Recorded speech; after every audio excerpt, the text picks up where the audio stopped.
하나님의 은혜와 평강과 사랑이 오늘 하루도 충만하기를 주의 이름으로 축복합니다. 예전에 섬기던 교회에 남자 청년이 있었는데 이 청년이 같은 청년부에 있는 한 청년에게 잘못을 저질렀습니다. 큰 잘못을 저질렀는데 그 잘못이 정확히 어떠한 잘못인지는 서로 이야기를 안 해줘서 모릅니다. 그런데 큰 잘못이라고 하고 그 잘못을 저지른 상대방도 그 잘못을 받은 상대방도 그 청년을 극도로 싫어했습니다. 그런데 둘 다 교회 일에는 열심인 청년들이었습니다. 그런데 서로는 말 한마디 안 하는 사이죠. 한쪽은 죄책감 때문에 교회에서 늘 우울해 있었고 한쪽은 그 청년을 경멸하고 있는 그런 상황이었습니다. 그러던 중에 로마서를 보면서 죄 사함을 받았다는 말씀을 나누던 중에 그 잘못을 행한 청년이 이런 질문을 하는 겁니다. 믿음으로 죄 사함을 받았다면 내 죄도 사함을 받았을 텐데 내가 이렇게 불편한 이유는 무엇입니까? 차라리 내가 무슨 벌이라도 받았으면 좋겠다라는 말을 한 기억이 있습니다. 우리가 하나님 앞에 지은 죄에 대해 하나님께 회개를 하면 주님으로 인해서 죄 사함을 받는다는 것은 우리가 많이 들어서 알고 있는데 우리가 우리 이웃들에게 잘못을 하면 어떻습니까? 하나님께 회개한다고 해서 우리 마음이 평안하지가 않죠. 불편합니다. 차라리 내가 무슨 벌이라도 받아야 마음이 평안할 것 같은 때가 있다는 것이죠. 그런데 이러한 생각은 또 다른 교만일 수가 있습니다. 우리의 죄값은 우리 힘으로 갚을 수가 없습니다. 우리의 죄값은 사망인데 어떻게 우리가 그 죄값을 감당할 수가 있겠습니까? 그래서 내가 무슨 벌이라도 받았으면 좋겠다는 그 생각은 교만일 수 있다는 생각입니다. 그러면 이 불편함과 죄책감은 어떻게 합니까?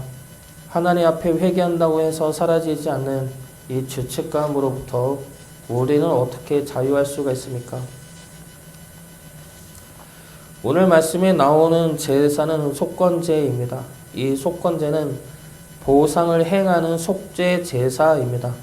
하나님께 드리는 속죄 제사와 함께 자신의 잘못으로 입힌 피해액과 그 피해액에 손해보상비 20%를 더해서 피해를 입힌 상대에게 보상을 해야 합니다. 그러므로 속죄가 하나님과 나와의 사이에서만 이루어지는 것이 아니라 이웃들에게도 적극적으로 속죄 행위를 해야 함을 말씀하고 있는 것입니다.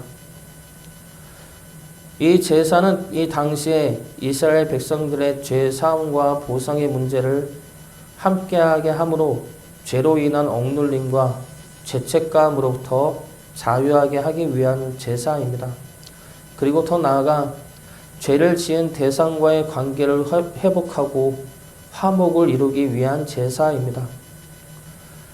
물론 이러한 금전적인 보상이 온전한 보상과 치유가 될 수는 없습니다. 그러나 이러한 보상 제도를 통해 최소한으로 같이 회복시킬 수 있는 길은 열어주셨다는 것이죠. 속건제를 살펴보므로 주님 안에서 화목을 이루며 살아갈 수 있기를 주의 이름으로 축복합니다. 먼저 속건제를 들어야 하는 경우는 세 가지가 있습니다. 하나님의 성물에 대하여 부지 중에 범죄하였을 경우, 여기서 성물은 하나님께 드린 제물이나 집, 땅, 11조 등이 해당이 됩니다. 그리고 두 번째 경우는 하나님의 계명 중 하나를 부지 중에 범하였을 경우입니다. 이것은 속죄제의 경우와 똑같지만 랍비들의 해석에 의하면 속건제의 경우는 불확실하지만 의심이 가는 경우로 보고 있습니다. 예를 들어서 안식일날 일을 하면 안 되는데 내가 일을 한 시간이 안식일이 끝나고인지 끝나기 전인지 모르는데 의심이 가는 경우입니다. 그럴 때는 속건제로 죄 사함을 구하라는 것이죠. 세 번째 경우는 속건제를 드리는 세 번째 경우는 이웃들에게 잘못한 경우입니다. 6장 2절과 3절 말씀 보겠습니다. 누구든지 여호와께 진실하지 못하여 범죄하되 곧 이웃이 맡긴 물건이나 전당물을 속이거나 도둑질하거나 착취하고도 사실을 부인하거나 남의 잃은 물건을 죽고도 사실을 부인하여 거짓 맹세하는 등 사람이 이 모든 일 중에 하나라도 행하여 범죄하면 이것이 이웃들에게 잘못을 행한 경우이고 이때는 속건제를 드려야 합니다. 속건제의 제사 방식은 구체적으로 나와 있지는 않지만 속죄제와 비슷할 것으로 보고 있고 속죄제와 다른 점은 제사와 함께 배상을 해야 한다는 것입니다. 속건제를 드려야 하는 경우 세 가지는 대상이 첫 번째는 하나님에게, 그리고 두 번째는 스스로에게, 그리고 세 번째는 이웃에게 잘못을 행하였을 경우입니다. 그리고 이것은 우리가 이 세 가지의 관계 속에서 화평과 화목을 이루며 살아야 함을 말씀하고 있습니다. 먼저 이웃과의 관계 속에서 우리는 화목을 이루며 살아가야 할 것입니다. 하나님은 속건제를 행하기 전에 먼저 이웃에게 가서 배상을 한 후에 속건제물 하나님께 가져올 것을 명하십니다. 6장 5절과 6절 말씀입니다. 그 거짓 맹세한 모든 물건을 돌려보내되 곧 그 본래 물건의 5분의 1을 더하여 돌려보낼 것이니 그 죄가 드러나는 날에 그 임자에게 줄 것이요 그는 또 그 속건 제물을 여호와께 가져갈지니 곧 내가 지정한 가치대로 양떼 중 흠없는 순양을 속건 제물을 위하여 제사장에게로 끌고 갈 것이요. 하나님은 이웃에게 잘못한 것이 있으면 먼저 가서 배상을 하라 말씀하십니다. 이웃에게 행한 죄를 하나님한테 고백하고 죄사함 받았다고 스스로 만족하지 말라는 것이죠. 이웃에게 행한 죄가 있다면 이웃에게 가서 잘못을 구해야 한다는 것입니다.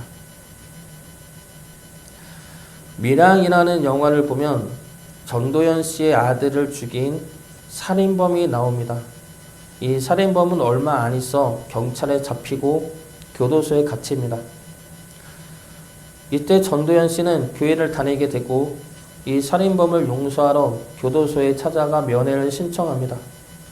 그런데 이 살인범이 말하기를 자신이 이곳에서 하나님을 만났고 자신의 죄를 회개했더니 하나님이 용서해 주셨다는 겁니다. 그래서 평안하다는 것이죠. 이 말을 들은 전도연 씨는 교도소를 나오면서 미치게 됩니다. 내가 용서하지도 않았는데 왜 그는 벌써 용서를 받았느냐는 것이죠. 하나님께서 우리의 죄를 사하여 주신 것은 하나님 안에서 거룩한 자녀로 살게 하기 위함입니다. 하나님과 동행하며 하나님의 백성된 삶을 살게 하기 위해서이죠. 하나님의 백성된 삶은 무엇입니까? 하나님을 사랑하고 이웃을 사랑하는 것입니다. 단순히 죄를 고백하고 사함받는 것이 아니라 거기서 더 나아가 사랑으로까지 이어져야 한다는 것입니다. 그렇기 때문에 우리가 이웃에게 잘못한 것이 있다면 가서 잘못을 구하고 보상을 해야 할 것입니다. 언제까지 해야 됩니까? 화목을 이룰 때까지 해야 한다는 것이죠. 우리는 보통 이웃들에게 그렇게 큰 잘못은 하지 않고 살아가죠. 오해들이나 작은 다툼들이 있을지 몰라도 용서받지 못할 만큼의 잘못은 하지 않고 살아갑니다. 그러나 중요한 것은 잘못과 용서가 아니라 서로의 화목과 관계 회복에 있음을 기억해야 할 것입니다.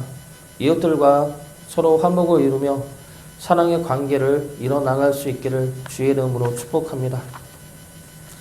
두 번째로 하나님에게 죄사함을 구해야 합니다. 속건제는 하나님에게 죄사함을 구하는 제사이죠. 오늘 말씀을 보면 이웃에게 잘못한 것에 대해 하나님께 진실하지 못한 것이다 라고 말씀하고 있습니다. 6장 2절 말씀 다시 보겠습니다. 누구든지 여호와께 진실하지 못하여 범죄하되 곧 이웃이 맡긴 물건이나 전당물을 속이거나 도둑질하거나 착취하고도 사실을 부인하거나. 여기서 이웃에게 잘못한 것은 하나님에게도 진실하지 못한 죄라고 말씀하고 있습니다. 그러므로 하나님에게 속건제를 드려야 한다는 것이죠. 하나님에게 죄사함을 구하는 제사는 앞에서 계속해서 보았기 때문에 다시 반복해서 말하지는 않겠습니다. 중요한 것은 하나님과 우리 사이를 가로막게 해서는 안 된다는 것이죠. 하나님은 우리의 죄를 언제든지 용서하십니다. 그러므로 우리가 하나님 안에 머물게 하시고 하나님과 우리와의 관계가 죄인과 심판자의 관계가 아니라 부모와 자녀의 관계로 서로가 믿음과 사랑의 관계로 회복되고 화평을 이루게 하십니다. 하나님은 그러한 관계로 우리를 계속해서 부르고 계시다는 것이죠. 그렇기 때문에 그 관계를 가로막는 죄를 없애라 말씀하고 있는 것입니다. 하나님 앞에 죄를 고백하심으로 하나님과 화목을 이루며 하나님과 믿음과 사랑의 관계를 이뤄나가시기를 주의 이름으로 축복합니다. 마지막 세 번째로 속건제는 내 자신에게는 빚진 자로 살아야 한다는 것입니다. 속건제의 중요 메시지는 빚입니다. 빚, 피해를 입히고 손해를 입힌 것은 그에게 빚을 진 것이죠. 그러므로 보상하는 것은 내가 빚진 것을 갚는 행위입니다. 이 빚은 예수 그리스도이죠. 우리 모두는 예수님에게 빚진 자들입니다. 예수님에게 생명을 빚졌고 사랑을 빚졌고 은혜를 빚졌습니다. 주님이 우리에게 주신 사랑과 은혜를 우리가 어떻게 갚을 수가 있겠습니까? 주님이 우리를 위해 흘리신 그 십자가의 보혈과 희생과 고난을 우리가 어떻게 갚을 수가 있겠습니까?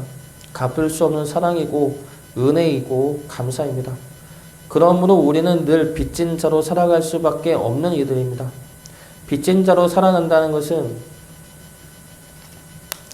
주님의 뜻에 자원하여 따르는 것이고 주님의 마음에 동참하는 것입니다. 억지로가 아니라 갚을 수 없는 사랑과 은혜에 대한 감사로 기꺼이 따르는 것이죠. 이것이 빚진 자의 모습이어야 한다는 겁니다.